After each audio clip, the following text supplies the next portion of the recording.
नमस्कार. आपल्या यूट्यूब चॅनलमध्ये तुमचं सगळ्यांचं स्वागत आहे. आज आपण पापलेट फिश थाली बघणार आहोत. चला तर सुरू करूया.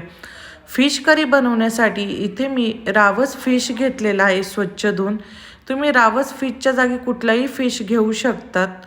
आता आपण फिश करीसाठी जो मसाला लागतो त्या मसाला तयार करून घेऊया. इथे मी एका मिक्सरच्या जारमध्ये 2 उभे चिरलेले कांदे, 3 ते 4 हिरव्या मिरच्या तुम्ही तिखट तुमच्या आवडीनुसार कमी जास्त टाकू शकतात. अर्धा खोबऱ्याचा तुकडा किसून घेतलेला, 1 चम्मच धने, थोडी कोथिंबीर, 1 टोमॅटो कट करून घेतलेला. हे मसाले आपल्याला सगळे वाटून घ्यायचे.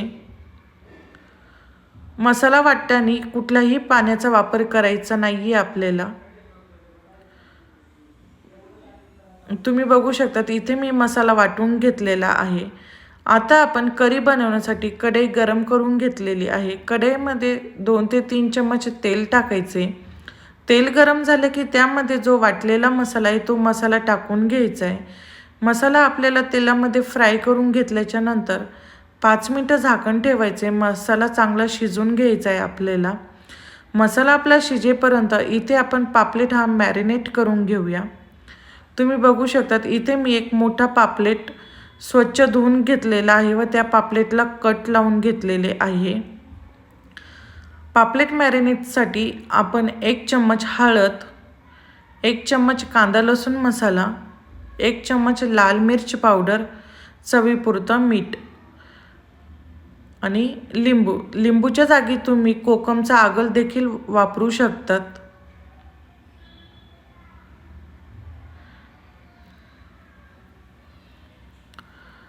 हा मसाला पापलेटला आपल्याला चारी बाजूनी लावून घ्यायचा आहे.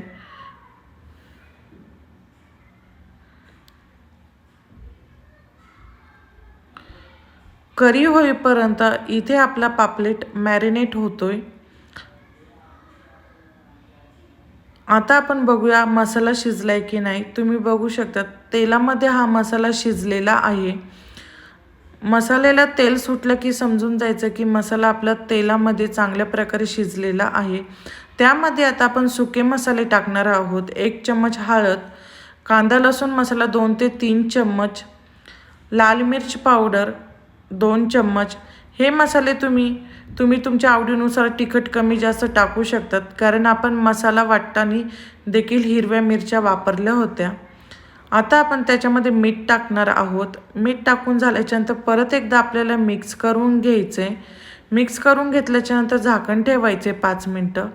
5 मिनटं झाल्याच्यानंतर झाकण काढून घ्यायचे आणि परत एकदा मिक्स करून घ्यायचे. मिक्स करून घेतल्याच्यानंतर ज्या मिक्सरच्या भांड्यामध्ये आपण मसाला वाटला होता त्यामध्ये मी पाणी टाकून घेत आहे आणि तेच पाणी मी करीसाठी वापरत आहे. पाणी हे तुम्ही तुमच्या क्वांटिटीनुसार कमी जास्त टाकू शकतात. रशाला उकळी आली की त्यामध्ये आपल्याला हे फिश सोडून द्यायचे.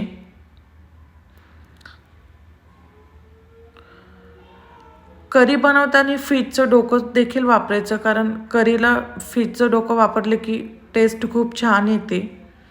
फिश टाकून झाल्याच्यानंतर त्यामध्ये आपल्याला कोकम टाकायचे आणि 5 मिनटासाठी झाकण ठेवायचे आणि गॅसची फ्लेम कमी ठेवायची.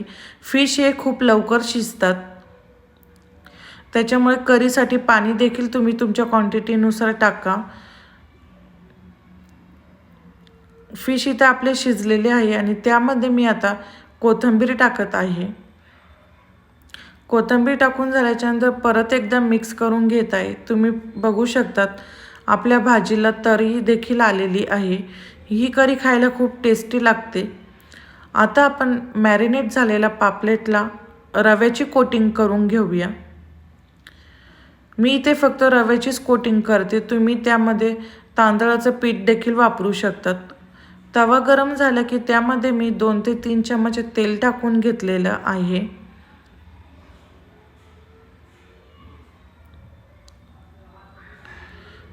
पापलेटला आपल्याला चांगल्या प्रकारे चारही बाजूने रव्याची कोटिंग करायची आहे. रवा हा पापलेटला जरा हाताने दाबून लावायचा आहे, जेणेकरून तेलामध्ये पापलेट टाकल्याच्या नंतर रवा लगेच विरघळू नये. कोटिंग करून घेतल्याच्यानंतर पापलेट आता मी तेलामध्ये टाकून घेत आहे. गॅसची फ्लेम करून 2 ते 3 मिनटासाठी आपल्याला तसंच ठेवायचं. एका बाजूने फ्राय झाल्याच्यानंतर आपल्याला आता पलटी करून दुसरी बाजू फ्राय करून घ्यायची आहे. तुम्ही बघू शकतात इथे आपला पापलेट फ्राय तयार झालेला आहे. दिसायलाही खूप छान दिसतोय. अशा प्रकारे तुम्ही पापलेट थाली बनवली तर खायला खूप टेस्टी लागते. तुम्ही नक्की करून बघा. ही करी तुम्ही चपाती, भाकरी, भातासोबतही खाऊ शकतात. आणि माझ्या चॅनलवर नवीन असाल तर लाईक, शेअर, सबस्क्राईब नक्की करा आणि बाजूची बेल आयकॉन प्रेस करा, जेणेकरून नवीन रेसिपी अपलोड केली की तुम्हाला नोटिफिकेशन लगेच येईल. भेटूया अशा नवीन रेसिपीसोबत. तोपर्यंत बाय.